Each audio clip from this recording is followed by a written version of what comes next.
Thank you, Secretary Kerry, for coming today.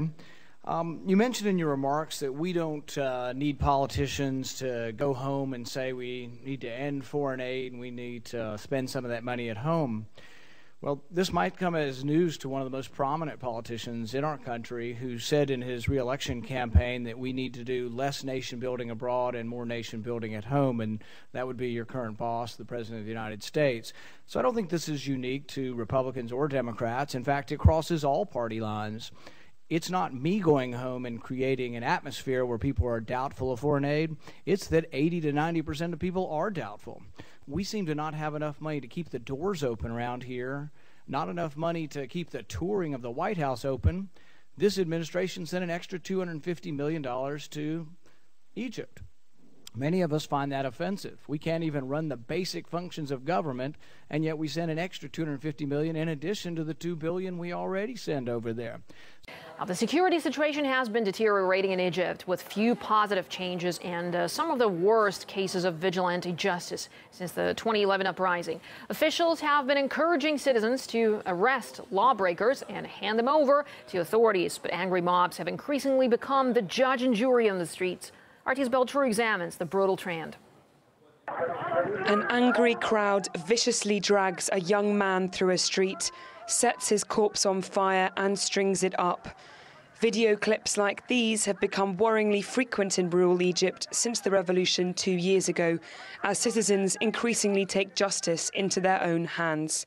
Sabri's son, Mustafa, a 31-year-old civil servant from the Nile Delta, is one such victim. He was brutally murdered and hung from a tree in broad daylight. The crowd thought that he was a thief because he's mentally ill. The first blow came from behind, on the back of his head, and then part of his skull was hacked off. The second hit was to his chest, and they cut him open. Sabri's story is not unique. Since the 2011 revolution, there have been at least 17 similar lynchings in this region alone.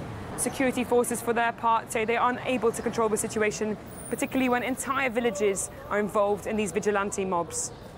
Rights advocates like Karim and Nara say the lynchings, which are on the rise, are symptomatic of the state's continued failure to provide security and justice. These increasing cases of lynchings and communal violence and people taking justice into their own hands are obviously a very visible sign of just increasing lack of faith into, on society's level, faith into the criminal justice system. And obviously people in Egypt have always had a negative and violent relationship with the police and not a very good relationship with the judiciary, but that has even become worse after the revolution.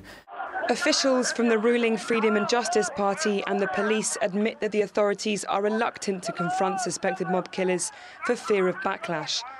However, local party leader Ahmed Shahata, who personally knew one of the victims, maintains security is improving post-revolution.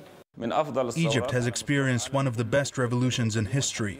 The country is being healed very quickly. We're almost in a stable situation. There will be security. We have a plan for the economy and security of Egypt. This is little consolation for the families of victims like Sabri, who've seen no justice. The local security chief said, "Just give me one name and I will arrest him in 24 hours. Now Mustafa has been dead for 50 days and security director has done nothing."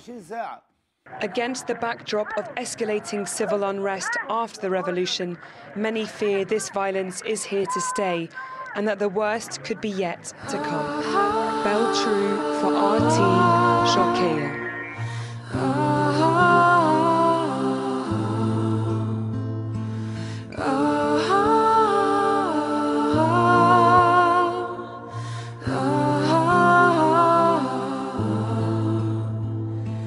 Drink to our youth, to the days come and gone, for the age of oppression is now nearly done.